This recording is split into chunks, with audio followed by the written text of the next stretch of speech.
Haz como si estuvieras conmigo. Gracias por verme como persona. Se quedó de pie en la entrada del gran salón de recepciones, sosteniendo una tarjeta de lugar con dedos temblorosos, observando a los invitados elegantemente vestidos reír y brindar con champán mientras un camarero la señalaba hacia la esquina, hacia una mesa plegable escondida tras una palmera en maceta, puesta para una sola persona. La chica con un brazo desterrada a comer sola en la boda de su propia hermana. Pero no sabía que en exactamente 3 minutos un padre viudo se levantaría de su mesa, atravesaría esa sala reluciente llena de jueces e hipócritas, y diría 6 palabras que harían añicos 10 años de crueldad cuidadosamente construida. Haz como si estuvieras conmigo, por favor. Antes de continuar, dinos desde dónde nos sintonizas. Nos encantaría ver hasta dónde llegan nuestras historias. Las lámparas de araña de cristal proyectaban sombras danzantes sobre el rostro de Natalie mientras miraba la mesa improvisada, una mesa plegable barata con un mantel de papel escondido detrás de una palmera moribunda, como algo vergonzoso que necesitaba ser ocultado. Señorita, ese es su asiento asignado, repitió el camarero, evitando la mirada de ella, visiblemente incómodo con las instrucciones. Los Whitfield eran muy específicos con la disposición de los asientos. Los Whitfield. No mamá y papá. Nunca mamá y papá. Ni una sola vez en 10 años. Lo entiendo. Natalie susurró, su voz apenas audible por encima del cuarteto de jazz que sonaba en la esquina. Se ajustó el modesto vestido beige con la mano derecha, su única mano, y emprendió la larga caminata por el salón de recepciones. 200 pares de ojos fingieron no mirar. 200 invitados con vestidos de diseñador y trajes italianos fingieron no darse cuenta de que la chica de 22 años estaba siendo segregada como si fuera portadora de algo contagioso. Robert Sinclair se aflojó la corbata, sin tocar el champán de su copa, con la atención fija en la joven que navegaba entre el mar de mesas redondas envueltas en seda y adornadas con imponentes centros de mesa con orquídeas.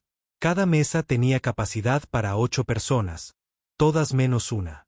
¿Puedes creer que Verónica la haya invitado? La mujer de la mesa de al lado no se molestó en bajar la voz.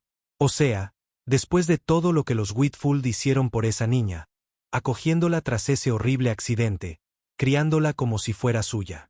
Como si fuera suya. Sus compañeros se burlaron. Por favor, Linda. Todos sabemos por qué Harold la adoptó. Su empresa estaba perdiendo dinero tras esos despidos. Acoger a una huérfana discapacitada fue la mejor jugada de relaciones públicas que jamás hizo. La mano de Robert se apretó alrededor de su copa. Vio a Natalie llegar a su mesa, vio su hombro temblar una vez, solo una vez, antes de sentarse en esa silla solitaria, con la espalda recta, la mirada fija en la elaborada escultura de hielo de 2 cisnes que nunca estaría lo suficientemente cerca para ver bien. Papá habría hecho algo, oyó en su mente. La voz de Abigail, su hija de 7 años, sabia para su edad. Justo esta mañana, le había hecho prometer que haría una amiga en la boda. Siempre estás solo, papá. Mamá no querría eso. Patricia, 3 años desaparecida, y su ausencia aún se sentía como una herida abierta algunos días. Ya habría estado a medio camino de esa esquina, con su feroz sentido de la justicia ardiendo. Nunca soportó ver a alguien aislado. A alguien que se sintiera menos que humano. El cuarteto de jazz cambió a una melodía más lenta. La novia, Verónica, pasó deslizándose con su vestido de $30,000, su risa tintineando como cristales rotos. Cuando sus ojos recorrieron la esquina de Natalie, Robert lo captó, un destello de satisfacción, cruel y deliberado. Fue entonces cuando se levantó. Robert, ¿a dónde vas? Margaret, de contabilidad, lo agarró de la manga. Están a punto de servir el salmón. Se soltó con cuidado. Hay algo que tengo que hacer. Cada paso por el salón de recepción se sentía como caminar sobre miel. Densa y lenta. Todas las miradas se volvían gradualmente para seguir sus movimientos. Un hombre con un modesto traje de tienda, alejándose de su lugar asignado, caminando hacia la chica que todos habían acordado ignorar. Natalie no levantó la vista cuando su sombra cayó sobre su mesa. Aprendió a no esperar amabilidad de desconocidos bien vestidos en fiestas elegantes. Disculpe. Su voz era amable. Eso fue lo que la hizo finalmente levantar la vista. La inesperada amabilidad. Soy Robert Sinclair. Trabajo con Matthew. Hizo un gesto vago hacia la mesa principal donde el novio estaba sentado junto a su novia. No pude evitar notar que está sentada sola. Está bien. Las palabras salieron practicadas, automáticas. Aquí es donde querían que estuviera. Lo sé, interrumpió Robert suavemente, retirando la silla vacía frente a ella sin invitación. Pero aquí está la cuestión. Mi hija tiene 7 años. Me hizo prometer que haría al menos una nueva amiga en esta boda.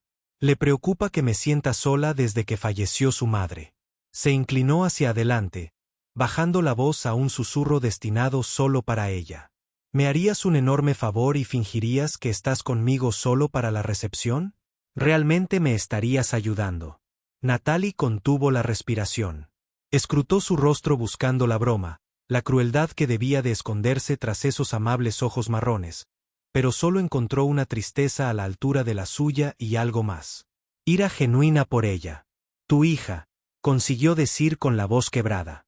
Suena muy sabia. Más sabia que su padre casi siempre. Robert sonrió y su rostro se transformó por completo. ¿Qué dices? Mi mesa tiene un asiento vacío y me vendría muy bien la compañía.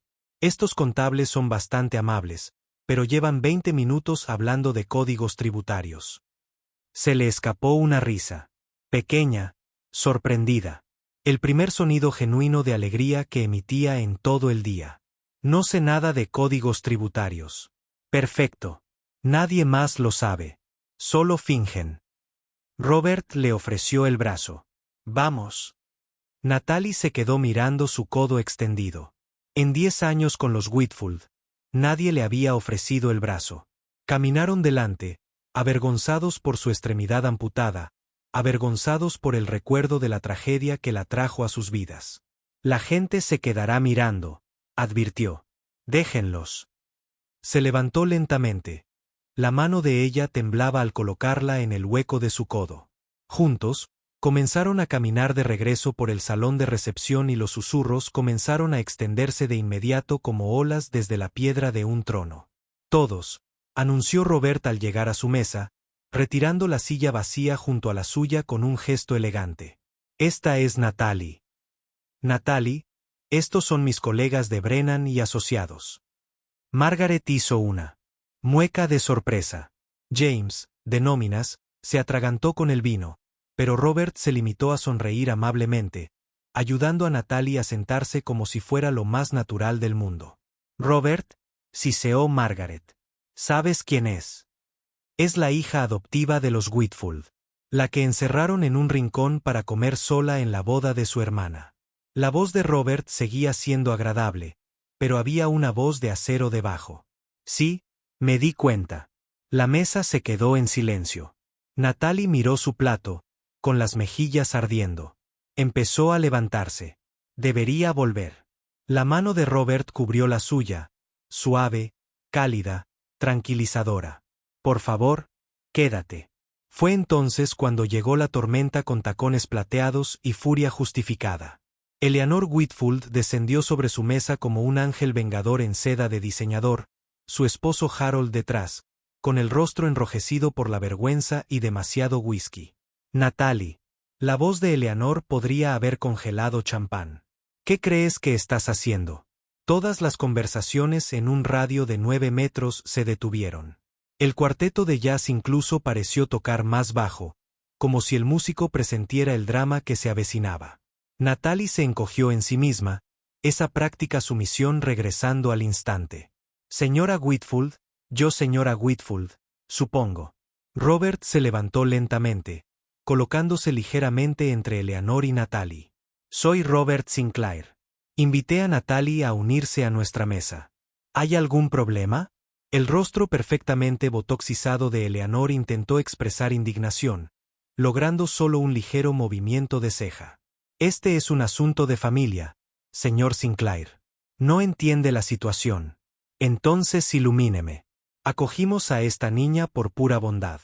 Harold dio un paso al frente, arrastrando las palabras. Cuando no tenía a dónde ir, nadie más que la quisiera. La alimentamos, la vestimos, la enviamos a la escuela, a la universidad comunitaria.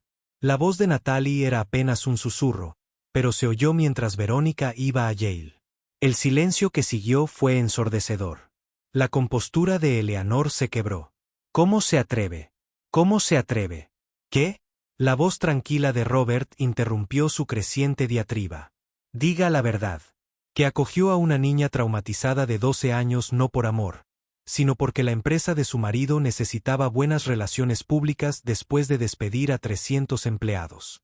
Las exclamaciones se extendieron por el creciente público. Alguien había detenido por completo el cuarteto de jazz. Todas las miradas en el salón de recepción se habían vuelto hacia su rincón. Eso es mentira.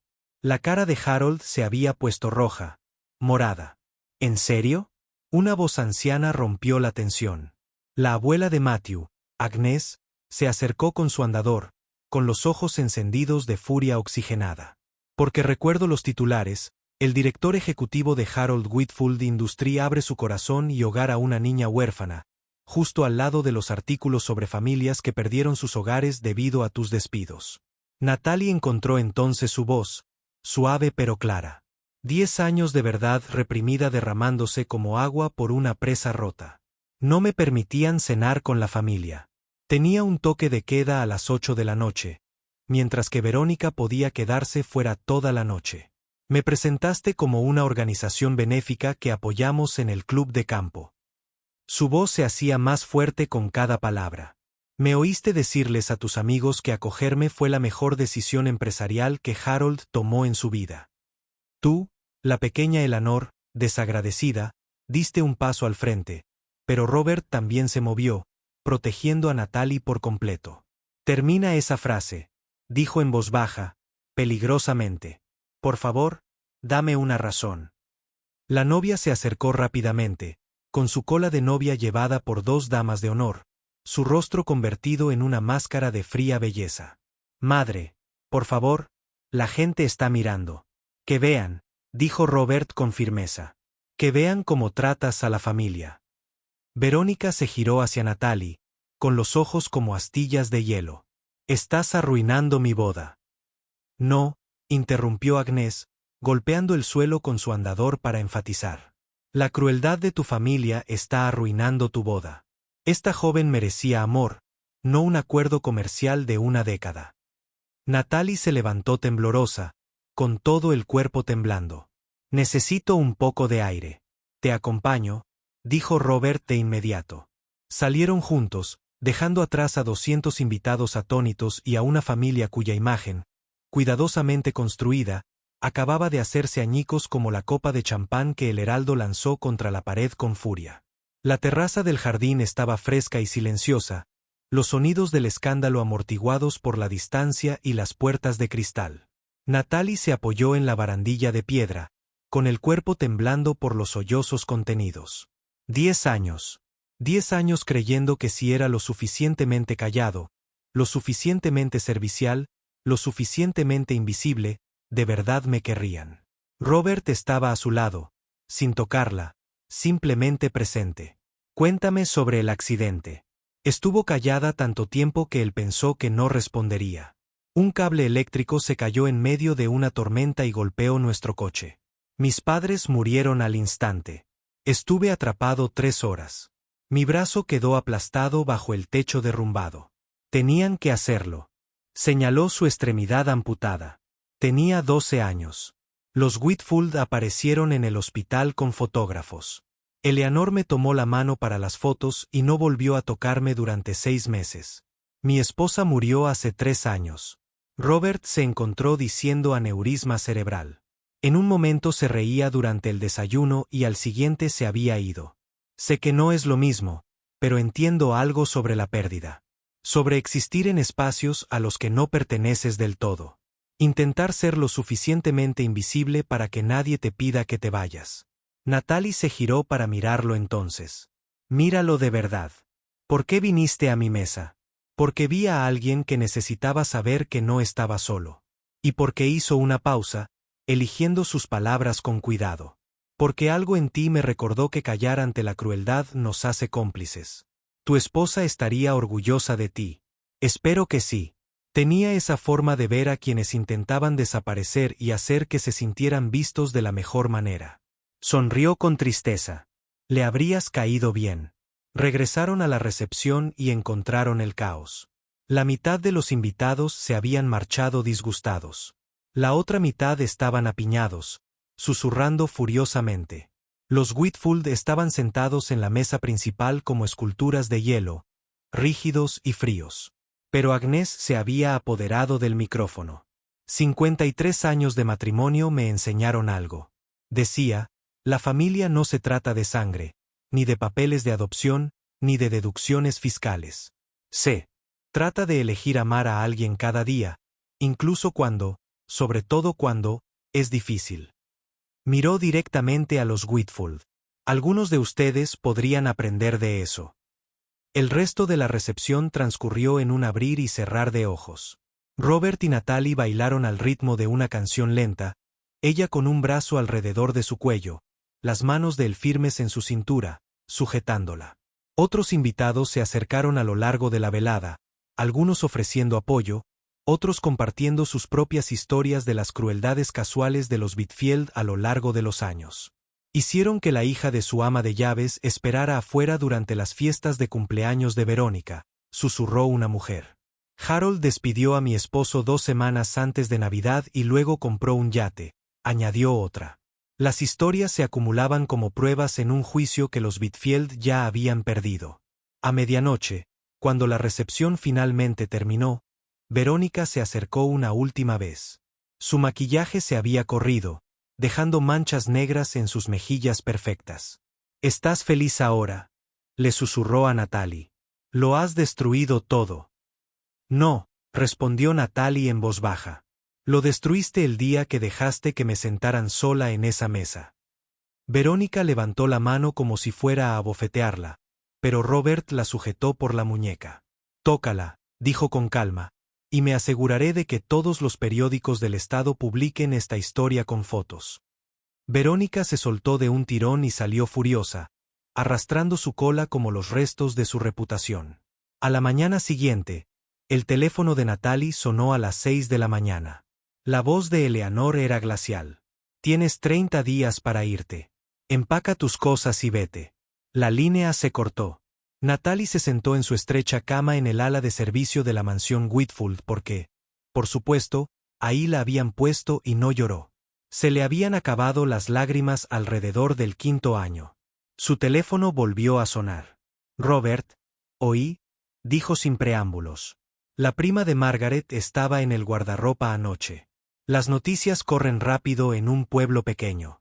Estaré bien. He estado ahorrando dinero para mi trabajo en la biblioteca. Ven a quedarte con nosotros». Las palabras flotaron en el aire como un salvavidas. «Robert, no tienes que hacerlo. Sé que no tengo que hacerlo. Quiero hacerlo. Tenemos una habitación libre. A Abigail le encantaría la compañía. Y, francamente, a mí también. Apenas me conoces. Sé lo suficiente. Sé que te mereces algo mejor de lo que has tenido. Permítenos ser tu aterrizaje suave». 2 semanas después, Robert y Abigail, de 7 años, llegaron a la mansión Whitfield en su sedán de 10 años. Natalie esperaba en la escalera con 2 maletas y una mochila, toda su vida en 3 maletas. Eleanor observaba desde una ventana del piso superior, con el rostro convertido en una máscara de fría furia. Harold estaba en su oficina. No había hablado con Natalie desde la boda. Pero Verónica estaba en la puerta, todavía en pijama de seda al mediodía. «Lo has arruinado todo», dijo con voz apagada. «La familia de Matthews se pregunta si soy como mis padres. Nos llaman monstruos». «No», dijo Robert, metiendo las maletas de Natalie en su maletero. «Tus acciones los convirtieron en monstruos». Natalie simplemente dejó de dejar que lo ocultaras. Abigail, que había estado inusualmente callada, intervino de repente. «¿Por qué fuiste tan mala con la señorita Natalie?» Verónica miró fijamente a la niña. «No lo entenderías». «Tengo 7 años, no soy tonta», dijo Abigail. «En serio, papá dice que la familia significa elegir amar a alguien cada día, incluso cuando es difícil. Simplemente elegiste ser cruel». De boca de bebés, el camino a casa de Robert fue tranquilo hasta que Abigail preguntó: «Señorita Natalie, ¿por qué no tuvo mamá y papá?» «Murieron cuando yo tenía 12 años», dijo Natalie en voz baja. «Mi mamá también murió, cuando yo tenía 4 años». Abigail se inclinó hacia adelante desde su asiento elevador para palmear el hombro de Natalie con una mano pegajosa. «Pero papá dice que quienes nos aman nunca se van de verdad. Simplemente nos aman desde más lejos». Robert miró a Natalie a los ojos por el retrovisor. Lloraba en silencio, pero por primera vez en 10 años, no eran lágrimas de dolor. La casa de los Sinclair era modesta, una casa colonial de 2 pisos con un porche envolvente y un jardín que necesitaba cortar el césped. Pero cuando Natalie cruzó la puerta, vio lo que la mansión Whitfield, con todo su mármol y cristal, nunca había tenido. Calidez. Dibujos infantiles cubrían el refrigerador. Fotos forraban la repisa. Robert y Patricia el día de su boda. Los primeros pasos de Abigail. Vacaciones familiares en la playa. La vida vivida a viva voz, no representada para un público. «Tu habitación está arriba», dijo Robert, cargando sus maletas. «No es mucho, pero es perfecta», interrumpió Natalie, mirando el pequeño espacio con su colcha acolchada y la ventana que daba al jardín. «Es mía». Esa primera noche, se unió a ellos para cenar. Espaguetis con salsa en frasco y pan de ajo congelado. Abigail parloteaba sobre la escuela, manchando todo con salsa. Robert no la regañó, solo rió y le dio más servilletas. Nadie obligó a Natalie a comer en otra habitación. Nadie calculó su hora de queda. Nadie la presentó como un caso de caridad. Ella era simplemente Natalie. Durante los meses siguientes, algo hermoso comenzó a crecer en esa pequeña casa colonial. Natalie ayudaba a Abigail con la tarea. Su paciencia era infinita, incluso con las matemáticas del Common Core, que no entendían para ninguno de ellos. Cocinaba cuando Robert trabajaba hasta tarde, aprendiendo las recetas de Patricia de las tarjetas escritas a mano en el cajón de la cocina. Contaba cuentos antes de dormir, y lenta y cuidadosamente, empezó a sonreír sin preguntar si le permitían hacerlo. Robert se encontraba deseando que llegaran las noches después de que Abigail se acostara, cuando él y Natalie se sentaban en el porche con un café y hablaban de libros, de pérdidas, de sueños postergados pero no destruidos, de un futuro que de repente parecía menos solitario para ambos. «Solicité plaza en la Universidad Estatal», le dijo Natalie una noche, 6 meses después de mudarse. «Tienen un programa de becas para estudiantes no tradicionales. Quiero ser trabajadora social, ayudar a niños que han pasado por un trauma. Serás increíble en eso». Los Whitfield dijeron que nunca llegaría a nada. Los Whitfield se equivocaron en todo lo importante. Consiguió la beca. El día que llegó la carta de aceptación, Abigail hizo una pancarta con cartulina y brillantina que decía: «Felicidades, tía Natalie», y la colgó en la sala. Celebraron con pizza y helados de cerveza de raíz. Y si Natalie lloró sobre su helado, nadie lo mencionó. Esa noche, después de que Abigail se durmiera, Robert la encontró en el porche, con la carta de aceptación aún aferrada en la mano. «Nunca te di las gracias como es debido», dijo en voz baja. «No solo por la boda, sino por mostrarme lo que se siente en una familia de verdad». Robert se sentó a su lado, tan cerca que sus hombros se tocaron. «No tienes que agradecernos. Nos has dado lo mismo. Abigail te adora, y yo». Hizo una pausa, dándose cuenta de la verdad. Había estado evitando durante meses. No me había dado cuenta de lo sola que estaba hasta que me mostraste que ya no lo estaba. Sus miradas se cruzaron en la luz del porche. Natalie extendió su mano para tomarla con su único brazo, y Robert la tomó con delicadeza, como si fuera algo precioso. «Patricia habría querido esto», dijo Robert en voz baja. «Habría querido que volviéramos a ser felices». «¿Eres feliz?», preguntó Natalie. «Más feliz que en 3 años». «Te amo», susurró, y las palabras se le escaparon como pájaros enjaulados demasiado tiempo. «Yo también te amo». Se casaron un año después en el patio trasero de esa misma casa colonial. Abigail fue la niña de las flores, hecha honor, y la portadora de anillos, todo en uno, lanzando pétalos de rosa con entusiasmo y dejando caer los anillos solo 2 veces. Margaret, de contabilidad, ofició la ceremonia. Se había ordenado en línea específicamente para la ocasión. Agnes, la abuela de Matthew, estaba sentada en la primera fila, radiante como si lo hubiera orquestado todo personalmente. Tal vez sí. Los Whitfield no fueron invitados. Robert había escuchado por los chismes del trabajo que la reputación de su empresa nunca se recuperó. Varios clientes importantes cancelaron sus contratos después de que circulara la noticia de la boda. A Eleanor le pidieron que renunciara a 3 juntas directivas de organizaciones benéficas. Harold empezó a beber más y a ir menos al trabajo. El matrimonio de Verónica con Matthew duró exactamente 8 meses antes de que él solicitara el divorcio, alegando infidelidad.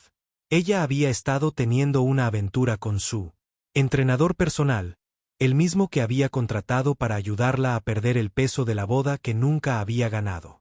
Pero de pie en su patio trasero, viendo a Natalie caminar hacia el altar con un sencillo vestido blanco con margaritas en el pelo, Robert no pensó en los Whitfield para nada. Pensó en Patricia, que habría amado a esta mujer que había aprendido a amar a su hija como a la suya. Pensó en Abigail, que por fin había vuelto a tener una madre. Pensó en las segundas oportunidades, en las familias elegidas y en cómo el amor podía crecer en los lugares más inesperados. Robert, ¿aceptas a Natalie como tu legítima esposa?, preguntó Margaret, con lágrimas corriendo por su rostro y probablemente corriéndole el rímel. Sí. Natalie, ¿aceptas a Robert como tu legítimo esposo? Sí. Entonces, por el poder que me otorga Internet en el estado de Colorado, los declaro marido y mujer. Se besaron mientras Abigail les lanzaba puñados enteros de pétalos. Y si las fotos eran un poco caóticas, bueno, eso las hacía perfectas. 10 años después, en la graduación de Abigail, ella se paró en el podio como validadora y observó a la multitud hasta que encontró a sus padres. Cuando yo tenía 7 años, ella empezó. Mi papá fue a una boda y regresó a casa con la mujer que se convertiría en mi madre. Me enseñó que el amor verdadero no se trata de aceptar a alguien solo para presumir. Se trata de decir, actúa como si estuvieras conmigo. ¿Y qué significa que estás conmigo para siempre? Se trata de elegir estar al lado de alguien cuando el mundo intenta que se quede solo. Hizo una pausa, su voz se alzó. Mi mamá perdió el brazo en un accidente que se llevó a sus padres biológicos. Sobrevivió 10 años con personas que la veían como un accesorio, no como una persona. Pero nunca dejó que eso quebrara su bondad. Se hizo trabajadora social y ha ayudado a cientos de niños a encontrar hogares de verdad, no solo casas. Me enseñó que las familias no se construyen por obligación ni por sangre. Se construyen por decisión. La decisión de amar cada día. Robert y Natalie estaban sentados entre el público, de la mano entrelazada. Él sostenía la de ella, la única que tenía, pero la única que necesitaba. Sus otros 2 hijos, uno adoptado de acogida y el otro biológico, estaban sentados a su lado. A veces, Robert pensaba en aquella boda de septiembre de hacía 13 años, cuando se levantó de su asiento asignado y cruzó una sala llena de gente que creía que callar era más seguro que hablar. Pensaba en el momento en que vio a Natalie sola en esa mesa y decidió que su incomodidad al intervenir importaba menos que su dolor por estar aislada. Una opción, 6 palabras. Actúa como si estuvieras conmigo, por favor. Esas 6 palabras habían formado una familia, salvado a 2 personas de la soledad, dado un hogar a 3 niños y demostrado que el amor no se trataba de grandes gestos ni de linajes perfectos. El amor se trataba de estar presente. El amor se trataba de decir que pertenecías a este lugar y decirlo en serio. El amor se trataba de elegirse el uno al otro una y otra vez, sobre todo cuando el mundo intentaba convencerte de que no merecías la pena. Los Whitfield le habían dado cobijo a Natalie, pero nunca un hogar. Le habían dado comida, pero nunca un lugar en la mesa. Le habían dado una dirección, pero nunca un lugar. Robert le había dado 6 palabras y lo había cambiado todo. Y a cambio, ella también se lo había dado todo. Una segunda oportunidad para amar, una madre para su hija, una familia que nació no por obligación, sino del acto radical de elegir cuidar cuando habría sido más fácil no hacerlo. Si alguna vez te has sentido solo en una habitación llena, si alguna vez te han dicho que deberías agradecer las obras cuando merecías un festín, si alguna vez te has preguntado si pertenecías a algún lugar, recuerda esta historia. Recuerda que a veces solo se necesita una persona lo suficientemente valiente como para levantarse, cruzar la habitación y decir, ahora estás conmigo. Porque las familias no se construyen con sangre, ni con impuestos, ni con deducciones. Se construyen con la decisión de amar, especialmente cuando ese amor desafía el cómodo silencio de quienes prefieren mirar hacia otro lado. No olvides suscribirte si esta historia te conmovió. Compártelo con alguien que necesite saber que pertenece. Porque todos merecen a alguien que se levante de su asiento asignado y diga esas 6 palabras sagradas. Actúa como si estuvieras conmigo, por favor, y dilo por siempre.